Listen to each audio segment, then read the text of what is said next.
नमस्कार। स्वागत है आपका हमारे हॉरर स्टोरी पॉडकास्ट में। आज हम बात करने जा रहे हैं ब्रह्म राक्षस की। इसके बारे में आपने सुन रखा होगा, लेकिन मैं आपको बता दूं कि आखिर ब्रह्म राक्षस होता क्या है। ये वो भूत होते हैं जो बहुत ही विद्वान होते हैं। कोई पंडित हो गया, पंडित से यहाँ मेरा उसके कर्मों से है, कोई पूजा पाठ करने वाला व्यक्ति, कोई अच्छा जीवन जीने वाला व्यक्ति जिसकी अकाल मृत्यु हो जाए, या फिर कोई ऐसा पुरोहित ब्राह्मण जिसने अपने जीवन में सिर्फ पाप कर रखे हों। वो काफ़ी पढ़ा लिखा हो, जैसे रावण काफ़ी पढ़ा लिखा था लेकिन वो बुरे काम करता था, पापी था।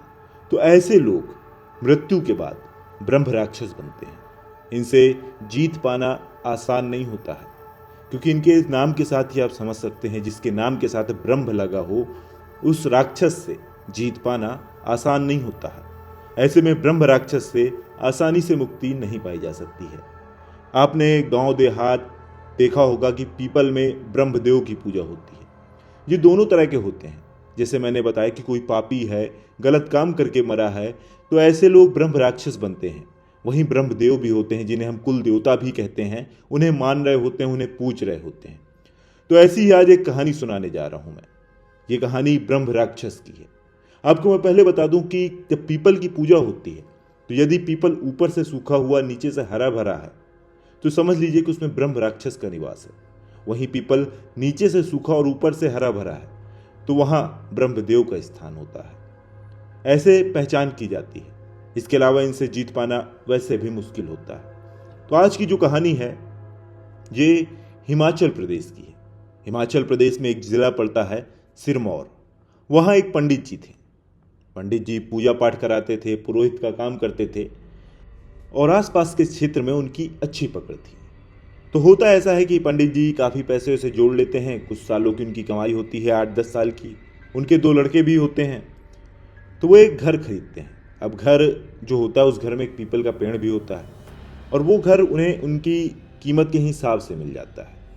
चूँकि ये बात आपको बाद में पता चलेगी कि ये घर क्यों सस्ते में मिला, क्योंकि उस घर में कोई रहना ही नहीं चाह रहा था। और पंडित जी ठहरे पूजा पाठ करने वाले व्यक्ति, तो उन्हें लगा क्या ही ऐसा बुरा होगा जो लोग नहीं जाते हैं, मैं इस घर को खरीद लेता हूँ, सस्ते दाम में मिल ही रहा है, क्या ही बुरा होगा, मैं तो वैसे भी पूजा पाठ करने वाला व्यक्ति हूँ। यदि किसी बुरी आत्मा और प्रेत का साया होगा तो उससे मुझे वैसे भी मुक्ति मिल जाएगी। मैं ईश्वर का भक्त हूँ, भगवान मेरी रक्षा करेंगे ही करेंगे। तो ये सोचकर पंडित जी वो घर खरीद लेते हैं। उस घर में जो पीपल का पेड़ होता है उसकी पूजा भी शुरू कर देते हैं। तो होता ऐसा है कि शुरुआत में तो 1-1.5 महीना कोई दिक्कत नहीं होती। सुबह सुबह उसमें जल देते हैं, उस पीपल के पेड़ में पूजा पाठ करते हैं, अपना क्षेत्र में निकल गए, पूजा कराया, कर्मकांड कराया, चले आए। पर ऐसा होता है कि घर की स्थिति बिगड़ने लगती है थोड़ा सा। घर में लोग चिड़चिड़े होने लगे हैं, और अक्सर ही उन्हें ऐसी आवाज़ें सुनाई देती हैं जैसे कोई मंत्र पढ़ रहा हो, और वो आवाज़ पीपल के पेड़ के पास आती थी। तो होता ऐसा है कि पंडित जी जब सुबह पीपल में जल डालते हैं, मंत्र पढ़ते हैं, तो वहाँ से भी मंत्रों के पढ़ने की आवाज़ आती है। तो उन्हें लगता है कि इको हो रहा होगा, मेरी ही आवाज़ मुझे वापस आ रही है। लेकिन उसमें एक गौर करने वाली बहुत थी कि जो पंडित जी उच्चारण कर रहे होते थे, तो कई बार मंत्रों के उच्चारण के समय उनका उच्चारण सही नहीं होता है, किसी शब्द को हम गलत तरीके से प्रोनाउंस कर देते हैं। तो वो चीज़ जो थी उधर से बिल्कुल सही आती थी। यदि यहाँ से कोई मंत्र पढ़ा गया, उसमें किसी शब्द का उच्चारण गलत है, तो वहाँ से वो बिल्कुल सही पढ़ते थे। तो हालांकि इस बात को भी पंडित जी ने इग्नोर किया, कोई बात नहीं, चलता रहा मामला। लेकिन पंडित जी का एक छोटा लड़का था, उनके 2 बच्चे थे, मैंने पहले ही बताया।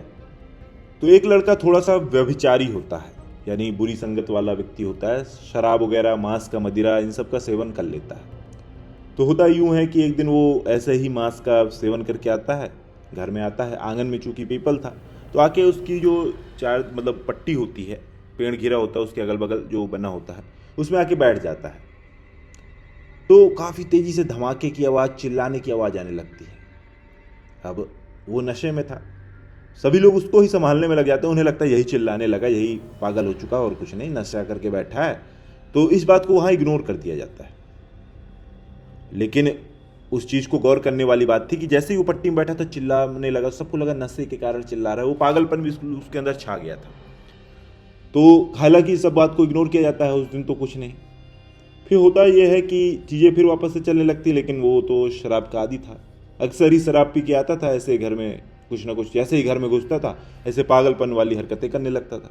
सबको लगता था नशे के कारण हो रहा है, इलाज वगैरह भी कराया गया, लेकिन नहीं, सुधार कोई नहीं हुआ और वो अपनी शराब भी नहीं छोड़ रहा था। तो होता ऐसा है कि एक दिन पंडित जी अपनी पत्नी के साथ कहीं चले जाते हैं। जब वह लौट के आते हैं तो देखते हैं कि उनका लड़का पेड़ पर उल्टा टंगा हुआ है। पास जाके देखते हैं, सांसें नहीं चल रही हैं, मौत हो चुकी थी उसकी। अब उल्टा टंगा हुआ था, इसका मतलब फांसी नहीं लगाई, यानी घर में कोई घुसा होगा और मार के टांग गया। लेकिन ऐसा भी नहीं था, घर अंदर से बंद था, कोई ऐसे आने जाने वालों के कोई निशान नहीं, और वहाँ ऐसी घटनाएं होती भी नहीं थी। कोई ऐसा क्राइम वाला इलाका है नहीं, पहाड़ी क्षेत्रों में लोग बड़े ही सज्जन तरीके के होते हैं। तो अंदाजा ही नहीं लगा पा रहे थे कि आखिर हुआ कैसे। खैर, उसकी लाश को उतारा जाता है, तमाम तरह के कयास लगाए जाते हैं कि आखिर हुआ क्या होगा। लेकिन फिर पंचकर्म होता है, अंतिम संस्कार होता है, पूजा पाठ कराई जाती है, तैरवी होती है, चीज़ें हो गई। अब पुत्र के मरने के बाद पंडित जी बाहर जाना कम कर देते हैं, तो घर में पूजा पाठ ही करते हैं। तो देखते हैं कि मंत्रों जितने पंडित जी पढ़ रहे हैं वहाँ से भी आवाज़ आ रही है, जो कि शुरू में होता था। अब पंडित जी का यहाँ ध्यान गया कि यहीं से लगता है कुछ गड़बड़ हुआ है। फिर उनने पीछे की चीज़ों को ध्यान देना शुरू किया कि लड़का जैसे ही घर में कदम रखता था तैसे ही कुछ होता था, तैसे ही उसके अंदर पागलपन सवार होता था। कई बार वो नशा नहीं भी करे तब भी उसके अंदर पागलपन सवार हो जाता था। तो उन्हें लगा कुछ तो गड़बड़ है, तो वो एक ऐसे ही ओझा टाइप के व्यक्ति को लेके आए। तो उसने भी पूजा पाठ करने का प्रयास किया, लेकिन हुआ ऐसा कि वो भी पागलपन सवार हो गया उसके अंदर, बेवकूफ़ी जैसी हरकत करने लगा, अपना सर पीट रहा है, अपना सर फोड़ लिया, चला गया। तो अब ये घबरा गए। अब पंडित जी बाहर गए, लोगों से बता रहे हैं, सलाह मांग रहे हैं, परेशान चल रहे हैं। और उन्हें ये भी लगा कि रात में भी अब उन्हें आवाज़ आने लगी कि कोई मंत्रों के उच्चारण की आवाज़ आती थी और कई बार चिल्लाने की भी आवाज़ आती थी। तो ये सारी चीज़ें चलने लगी, लेकिन क्या करें। तो यदि पंडित जी खेत से होते हुए आ रहे थे, पहाड़ी क्षेत्रों में सीढ़ीदार खेत होते हैं अगर आपको पता है, तो पहाड़ चढ़ते हुए आ रहे थे तो उन्हें एक पुराना आदमी दिखाई दिया, मतलब बूढ़ा। तो बातचीत चलने लगी। उन्होंने बताया कि हाँ, मेरे लड़की की मृत्यु हो गई है और ऐसा ऐसा हुआ है। तो बूढ़ा व्यक्ति पूछता है, आप रहते कहाँ पर हैं? जब बताया उस घर में, तो वो समझ गया कि आखिर वहाँ पर प्रॉब्लम क्या है। उसने बताया कि वहाँ एक पंडित रहता था, क्षेत्र में उसकी काफ़ी पहुँच थी, और उसकी ही मृत्यु के बाद उस घर में कोई नहीं गया। उस पर लोगों ने ही, गांव के लोगों ने, क्योंकि चूंकि उसने एक हत्या की थी, उस पंडित ने गांव के एक अच्छे खासे लड़के की चाकू से मारकर हत्या कर दी थी। तो इस कारण से गांव के लोग जब वहां पहुंचे, उन्होंने देखा कि पंडित ने हत्या कर रखी है, तो लोगों ने उस वक्त गुस्से में उन्हें मारकर उसी पीपल में टांग दिया था, जैसे इनके लड़के को टांगा गया था। तो पंडित जी को समझ में आ गया। अब हुआ ये कि अब जब पता चल गया कौन है, तो जाके एक लिवा के लाए, एक बड़े ओझा टाइप के व्यक्ति वो लेके आए। तो फिर उसने पूजा पाठ की। तो मंत्र जैसे ही वो पढ़े, वहां से और शुद्ध उच्चारण के साथ गंभीर मंत्र पढ़े जाएं, तो समझ गए कि इसमें ब्रह्म राक्षस का ही निवास है। ये वही पंडित है जिसकी मृत्यु हो गई थी, चूंकि उसकी हत्या करी गई थी, अकाल मृत्यु हुई थी। हालांकि बुरे काम में वो शामिल था, तो इस कारण से वो ब्रह्म राक्षस बन गया है। अब लेकिन इससे मुक्ति कैसे पाई जाए? तो होता यह है कि सभी लोग मिलते हैं, होता है कि पूजा पाठ कराई जाए। तो जब पूजा पाठ होती है तब ब्रह्म राक्षस बात करने पे आता है। फिर वो बताता है कि मेरी हत्या इन गांव वालों ने की, इसलिए मैं सबको परेशान करूंगा और सबको मौत के घाट उतार के जाऊंगा। तो लोग माफ़ी मांगते हैं। तो बताता है कि उसको लेके आओ, उसके दोस्त को, जिसकी पंडित ने हत्या की थी, जो ब्रह्म राक्षस बना है, जिसकी हत्या करने का आरोप लगा था उस पंडित पे, उसके दोस्त को बुलाता है। फिर जाके वो बताता है कि इसकी हत्या उसके ही दोस्त ने की थी, और जैसे ही चाकू मारा तैसे ही वो दौड़कर इन पंडित जी के घर पे घुस गया अपने आप को बचाने के लिए, और वो भाग गया। अब ये इधर इनके घर में घुसा था, तो पंडित जी जैसे ही उसको पकड़े तैसे ही शोर मच चुका था। लोग आ गए, लोगों को लगा कि पंडित ने ही मारा है। लोगों ने उठा के पंडित जी को मार के टांग दिया।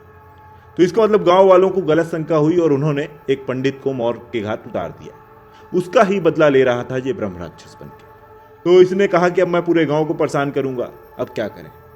फिर गांव वालों को पता चला, सारी बात बताई गई कि पूरे गांव के ऊपर अब कठिनाई आने वाली है, तैयार हो जाएं। फिर गांव वालों ने माफ़ी मांगी, पूजा पाठ कराने की बात कही, जो गलती थी उस पर क्षमा मानने की बात करी। फिर इसको लेकर फिर बड़े पुरोहित बुलाए गए। अब यहाँ पर समस्या ये थी कि उस ब्रह्म राक्षस से कोई जीत नहीं पा रहा था। मतलब मंत्र पढ़े जाएं वहां से और तेजी से मंत्र शुरू हो जाएं और तेज आवाज में, यहाँ 5 पंडित बैठ के मंत्र पढ़ रहे हैं, वहां से और तेज आवाज में मंत्र पढ़े जा रहे हैं, कोई फर्क ही नहीं पड़ रहा। बड़े बड़े ओझा जितने मतलब उस क्षेत्र के थे उनको लाया गया, कोई फर्क नहीं। फिर ये बात हुई कि आखिर कैसे आपको मुक्ति मिलेगी, हम आपका बुरा नहीं चाहते हैं लेकिन आप हमारा बुरा चाह रहे हो, पूरे गांव को मौत के घाट उतारने की बात कर रहे हो, तो कैसे होगा। फिर वो बताते हैं कि पहले तो पूरे गांव वाले मुझसे माफ़ी मांगे, उसके बाद ये कथाएं कराएं, पूजा पाठ कराएं, मेरे को मुक्ति दें, साथ ही इस पेड़ की कुछ डगारें काटी जाएं, तब मैं इस पेड़ से मुक्त होऊंगा, तब मुझे आत्मा को मेरे शांति मिलेगी, तब जाके होगा। फिर उन पंडित जी का क्रियाक्रम कराया जाता है, पिंडदान होता है, पूरे गांव में कथा होती है, एक बड़ा यज्ञ कराया जाता है, पूरा गांव नतमस्तक होकर माफ़ी मांगता है। हालांकि पहाड़ी क्षेत्रों में बहुत बड़े गांव नहीं होते हैं, 15-25 लोगों का ही घर होता है और उसमें ही मिला के 400-500 लोग होते हैं। तो पूरे गांव ने माफ़ी मांगी, पूरे गांव ने जब माफ़ी मांगी तब जाके उस पंडित को मुक्ति मिली और तब जाके लोगों के सामने सच्चाई आई, तब जाके इनका जीवन बचा। तो ये कहानी थी ब्रह्म राक्षस की, जिससे जीत पाना असंभव है, आपको हार ही माननी पड़ती है। और ये लोग आसानी से इनसे जीता भी नहीं जा सकता, इनके लिए कोई बड़ा भगवान ही आके इनको मुक्ति दे सकता है या फिर इनकी इच्छा के अनुसार काम किया जाए तब चीज़ें होती हैं। या तो कुल देवता मान के लोग इन्हें पूजने तक लगते हैं, कई बार गलत जगह पूजा कर रहे होते हैं लोग। इसलिए एक सलाह है कि कभी भी पीपल के वृक्ष के पास अगर पूजा कर रहे हैं तो इस बात का ध्यान दे लें कि आप ब्रह्म राक्षस की पूजा कर रहे हैं या फिर ब्रह्मदेव की पूजा कर रहे हैं। जिन्हें हम कुल देवता मान रहे हैं वो कौन है वाकई में हमारे घर को नुकसान तो नहीं पहुंचा रहे हैं। ऐसी ही तमाम कहानियां लेकर मैं आता रहूंगा। हॉरर स्टोरी पॉडकास्ट के साथ जुड़े रहें। नमस्कार।